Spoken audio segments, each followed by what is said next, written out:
Semoga selamat datang ke SRTV.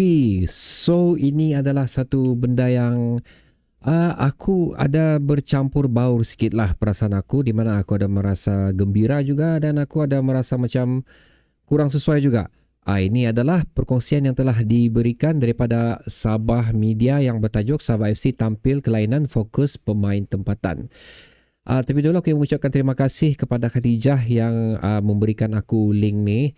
Pasal kalau bukan kerana dia, memang aku tidak akan dapat update mengenai perkongsian yang dilakukan oleh Sabah Media ni lah. Jadi ini adalah terlebih dulu ini adalah pelancaran perjanjian rakan strategik untuk persediaan pasukan Sabah bagi tahun 2025-2026, di mana sekali lagi kita akan bekerjasama dengan Red One Mobile. Itu sialah. Ada dalam cerita ni, dalam akhbar ni dia ada menceritakanlah kenapa memilih Red One apa semua ni, tapi bukan itu kita punya tumpuan sebenarnya. Tapi apa yang telah diperkongsikan oleh YB Syahelmi mengenai persediaan Sabah FC, di mana pada sebelum ni aku telah bercerita dengan kamu mengenai satu mesyuarat yang telah mereka jalankan, dan aku menganggarkan apa yang terjadi dalam mesyuarat tu, dan kebanyakannya apa yang aku anggar dalam mesyuarat tu betul-betul terjadi hasil daripada perkongsian yang diberikan oleh Syah Helmi ni. Jadi ada yang cakap hari tu kalau tidak pasti, tidak betul, jangan nanti mengelirukan. Tapi seperti mana aku katakan pada video ni dan juga dikatakan oleh komentar-komentar lain, semua orang tahu macam mana perjalanan SRTV ni. Dia lebih kepada membincangkan secara terbuka, pendapat terbuka sahaja.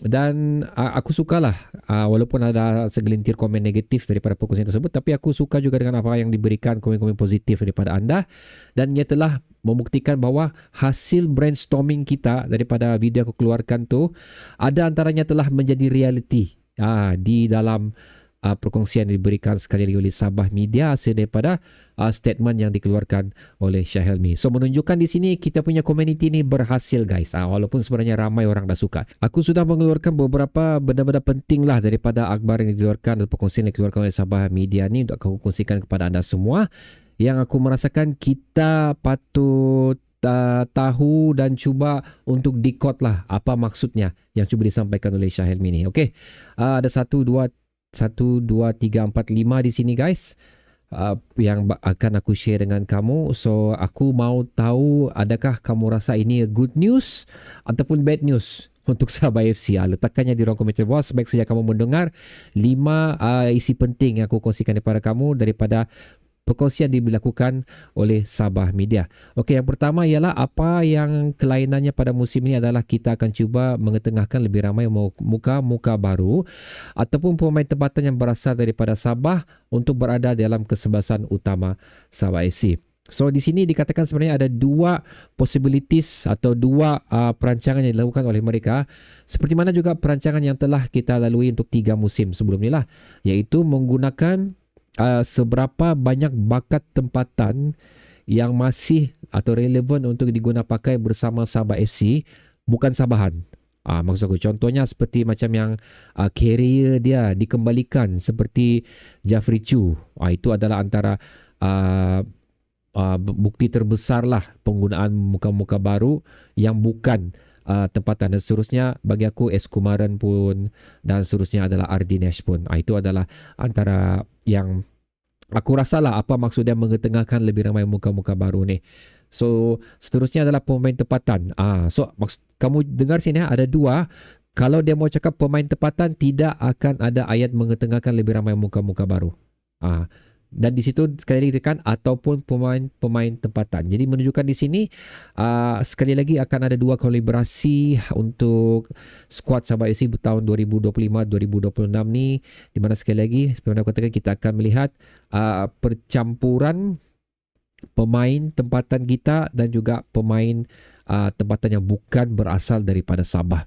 Maksud aku, so adakah nama-nama sebenarnya yang aku sebut seperti tadi itu akan dikekalkan bersama Sabah FC dan akan didampingi oleh muka-muka baru yang beraksi untuk skuad 2 Sabah FC, akan diserapkan ke dalam skuad utama Sabah FC inilah. So itu adalah perkongsian pertama. Keduanya lagi, langkah ini merupakan antara pendekatan yang diutamakan bagi mentengahkan lebih ramai pemain berasal negeri Sabah beraksi untuk pasukan The Rhinos. Ini daripada apa yang aku kongsikan yang pertama tadi, ia menunjukkan di sini kemungkinan besar lebih ramai anak Jati Sabah akan disenaraikan dalam skuad Sabah FC bagi saingan yang akan datang ni, membuatkan juga status, ada benang pula, membuatkan juga status pemain-pemain tempatan lain tu tidak pasti.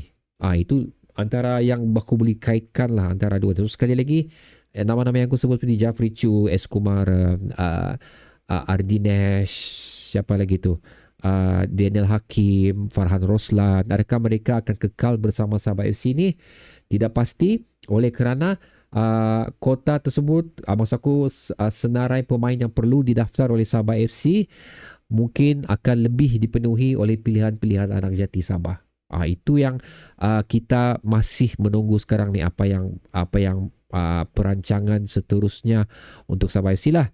Dan perkongsian ketiga ialah jika mengikut keperluan, ini adalah pemain import. Jika mengikut keperluan, ia ada, maksudnya kota tu ada 9 pemain import. Namun pada masa kini ada 6 orang dan 9 itu hanya nombor maksimum.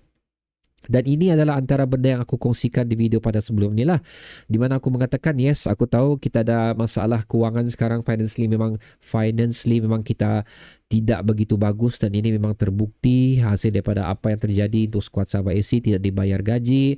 Dan aku rasa memang aku sendiri mengatakan juga macam tidak perlulah kita mengisi semua kota ke-9 pemain import yang boleh disenaraikan oleh mana pasukan di saingan Liga Bola Sepak Tempatan kita ni, tapi instead menumpukan kepada position yang perlu sahaja untuk mendapatkan pemain import tersebut. Dan pemain import tersebut pun tidak boleh bilang orang ambil sembarangan sajalah, seperti mana apa yang telah kita miliki oleh seorang pemain import kita ni, di mana tidak dapat menampilkan satu perbezaan di antara pemain tempatan dan juga pemain import. So di sini perlu ada penelitian yang perlu dilakukan oleh scouting Sabah FC especially lah, untuk memilih dan juga memasukkan pemain import. Dan aku bersetuju dengan keputusan untuk tidak menggunakan 100% kota yang diberikan oleh pihak penganjur, kerana bagi aku biar kita menggunakan pemain import yang tidak ramai, tapi apa yang kita perlukan di sini bukanlah kuantiti tapi kualiti. Ini bukan merupakan satu tugas yang mudah lah sebenarnya untuk mengetahui pemain itu bagus ataupun tidak. Tapi aku mengharapkan kali ini mereka lebih kompetitif untuk memilih dan lebih details untuk melihat corak permainan pemain import yang bakal diambil tersebut. Seterusnya ialah kami percaya inisiatif ini akan membantu melahirkan pemain berbakat yang mampu bersaing di peringkat yang lebih tinggi serta memupuk semangat kesukaran dan kecintaan terhadap bola sepak di kalangan generasi muda. Yes, itu yang kita kurang sekarang ni. Aku nak pasti siapa yang perlu dipersalahkan sangat, pasal bagi aku akar umbi untuk sesuatu negara maju, tak kisah apa dalam bidang sukan sekalipun, perlunya ada didikan awal. Seawal 4, 5, 6 tahun macam tu telah diberi pendedahan tentang sukan tersebut. So sekarang ni kita bercerita mengenai bola lah. So perlu ada pendedahan awal mengenai bola sepak ni supaya mereka lebih mengetahui lebih awal dan dapat mendalami lebih awal sukan tersebut. Maksudnya di sini adalah semangat kesukanan dan kecintaan lah, seperti mana yang telah dikatakan oleh Shah Elmi sebentar tadi. Dan aku merumuskan di sini inisiatif ini akan membantu melahirkan pemain berbakat.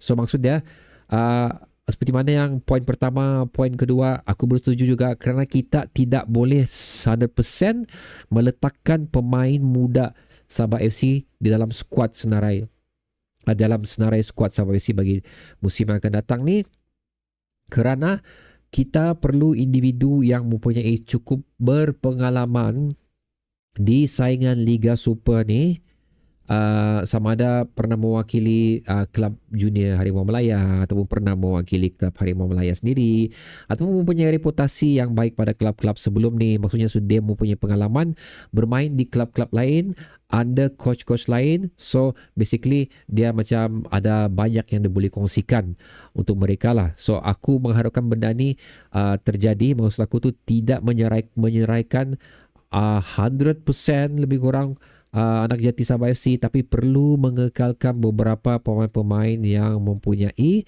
uh, pengalaman sekali lagi kan di saingan Liga Super ni, dan of course juga leadership kind of player. So video sebelum ini kita mengatakan Apik telah kekal bersama Sabah FC, so itu adalah contoh yang terbaik untuk menjadi bilang orang idol ataupun rujukan kepada pemain muda. Dan seterusnya aku memang mengharapkan juga pemain seperti Farhan, Jafri Chu, Darren Lock, Stu, Dominic, siapa lagi, Daniel Hakim, antara yang aku sebut tadi itulah masih dikekang bersama Sabah FC, kerana bagi aku mereka ni mampu untuk membantu mendidik anak-anak jati Sabah FC ni agar mereka lebih memahami intensity, lebih memahami keperluan apa yang perlu ada di dalam diri mereka mentally di saingan Liga Super ni lah. So di sini aku mengharapkan ada good mixture di antara pemain muda dan juga pemain berpengalaman di dalam Sabah FC ni. Maksud aku balance amount tu lah, agar mereka sekali lagi boleh dididik, dikongsikan pengalaman yang cukup berharga kepada mereka. Dan apabila mereka ni telah bersedia, barulah mungkin kita boleh start tambah lagi pemain tempatan, di mana yang sudah senior, pemain anak jati Sabah yang sudah senior ni pula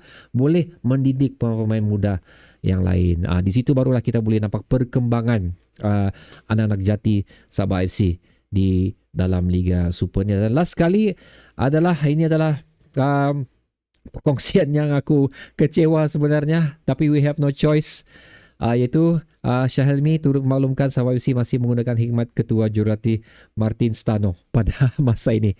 Pada masa inilah hopefully ada perubahan yang coach yang lebih mempunyai credibility yang cukup bagus. Tapi again, kalau Martin Stano juga digunakan, then we have no choice. Kamu tahu di mana stand aku untuk benda ni.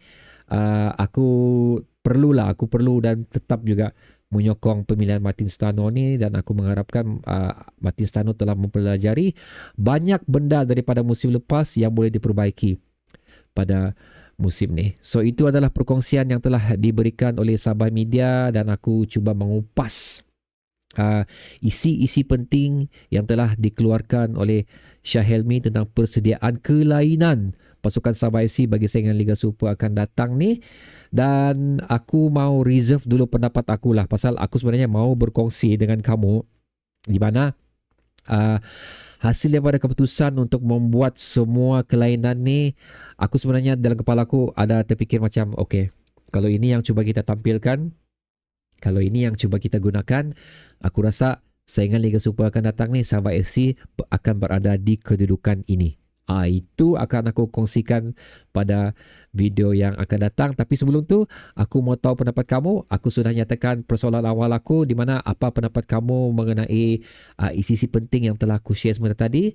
Dan seterusnya, apa yang aku mahu kamu letak di ruang komentar bawah adalah kamu rasakan sekiranya ini yang ditampilkan oleh Sabah FC, kamu rasa di mana kedudukan kita di saingan Liga Super ni. Itu dua persoalan dan perbincangan yang ingin aku dengar pendapat kamu lah. Jadi sekali lagi sila tekan di komentar di bawah. Bertemu lagi kita pada video akan datang guys. Aku dah tahu lah apa yang bakal terjadi ni. Assalamualaikum.